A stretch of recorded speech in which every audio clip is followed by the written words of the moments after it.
Good morning, everyone. This is our problem number 7. Panther Claw Productions Limited wants to introduce a new product with estimated life of 5 years. The manufacturing equipment will cost 2,50,000 with a scrap value of 15,000 at the end of fifth year. The working capital requirement is 20,000, which will realize after 5 years. The annual cash inflow and the PV factor at 10% are given. See, here the PV factors are given and the cash flow is given for 5 years. The depreciation to charge under the straight line method. So, what is straight line method? It is the one value. It is for all 5 years. Straight line method मध्ये काय होतं तर एकच amount असते डेप्रिसिएशनची जी 5ही वर्षांसाठी applicable राहते.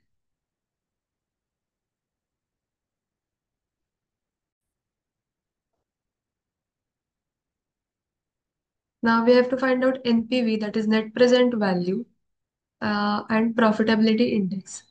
आता इथे आपल्याला कॅल्क्युलेशन करायचं आहे, इव्हॅल्युएट करायचं आहे. आता या सोल्युशन मध्ये काय काय येईल? सोल्युशन मध्ये इयरचा एक कॉलम येईल, पीव्ही फॅक्टरचा एक कॉलम येईल, कॅश इनफ्लो दिलेला आहे तो ऍज इट इज लिहिला जाईल आणि फायनल प्रेझेंट व्हॅल्यू आपल्याला काढायची.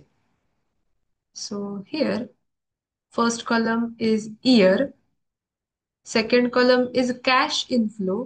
Third column is PV factor at 10%, which is already given in the problem.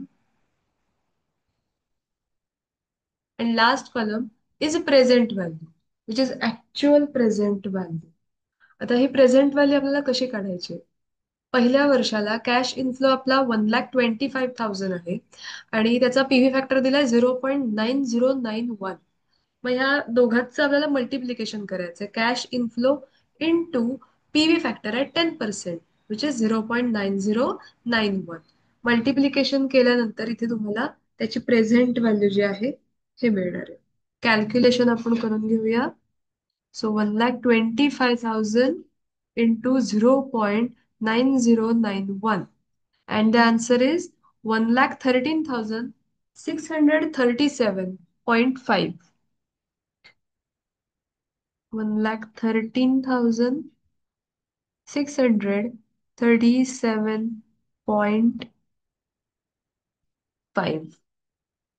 And for the second year, cash inflow into PV factor at 10%.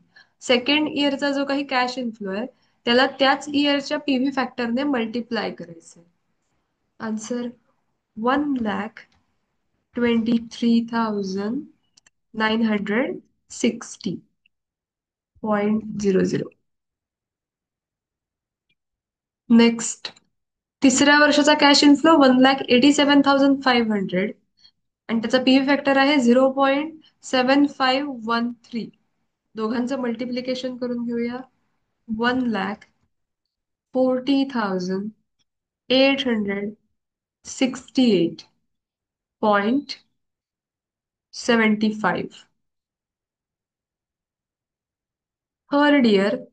Fourth year, 1,80,000 into 0.6830.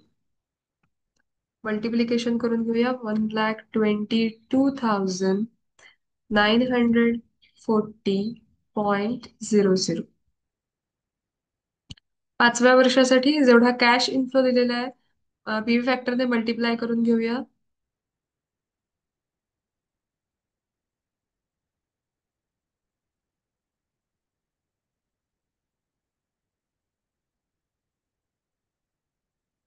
So 69,851.25. आता हे 5 वर्षांचं इथे present value आपली काढून झाली. जर प्रॉब्लेम मध्ये इथे बघितलं तर त्याने इथे स्क्रॅप व्हॅल्यू इथे आपल्याला दिलेली आहे.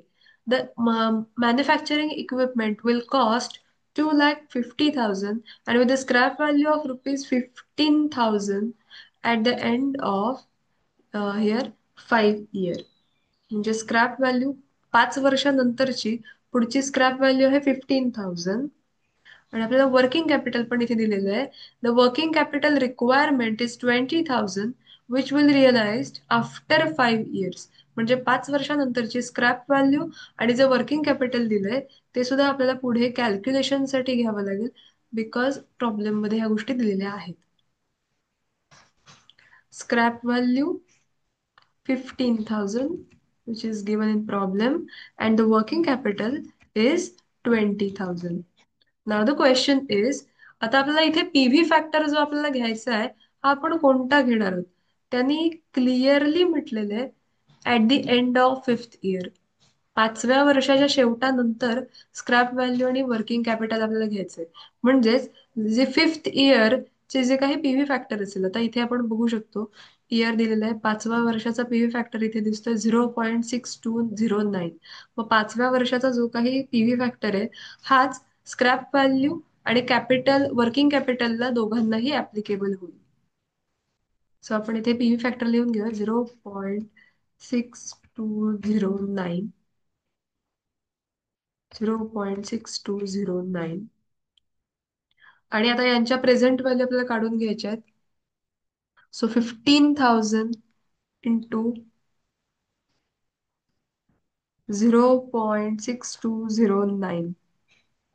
And the answer is 9,313.5.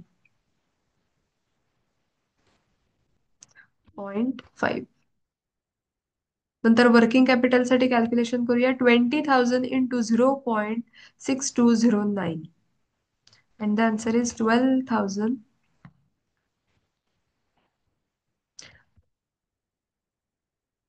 12,418.00. इथपर्यंत आपल्या सगळ्या प्रेझेंट व्हॅल्यू ज्या आहेत ह्या कॅल्क्युलेशनच्या काढून झालेल्या आहेत. आता प्रेझेंट व्हॅल्यू कॉलमची आपल्याला टोटल करून घ्यायची आहे. याच्यामध्ये 5 वर्षांची टोटल, 5 वर्षांच्या प्रेझेंट व्हॅल्यू, त्याच्यामध्ये स्क्रॅप व्हॅल्यू आणि वर्किंग कॅपिटल सगळ्याची ऍडिशन आपण करून घेतली आहे. टोटल 5,92,989. याली present value of cash inflow.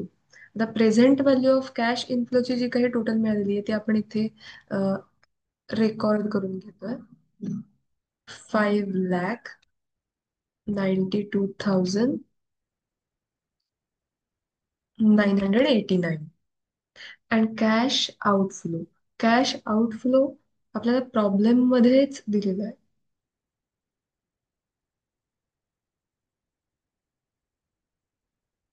आता कॅश आउटफ्लो मध्ये इक्विपमेंटची कॉस्ट आहे 2,50,000 आणि वर्किंग कॅपिटल आपलं आहे इथे 20,000.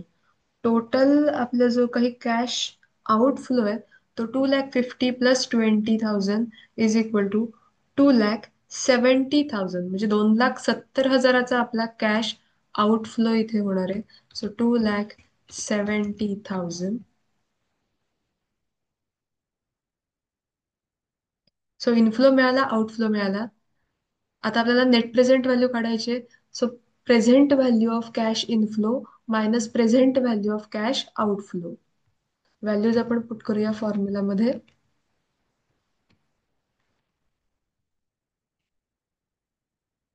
So 5,92,989 minus 2,70,000, and the answer is 3,22,988. हा झाला आपला एनपीव्ही इथे मिळाला. एनपीव्ही कम्प्लीट झालाय. Next profitability index. आता प्रॉफिटेबिलिटी इंडेक्स कसा काढणार, तर जो कॅश फ्लो आलेला आहे cash inflow divided by cash outflow. Division करायचं. Cash inflow divided by cash outflow.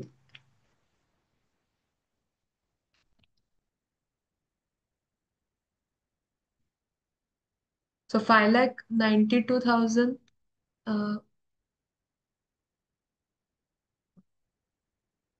5,92,989 divided by 2,70,000, and the answer is 2.19. So this is our profitability index.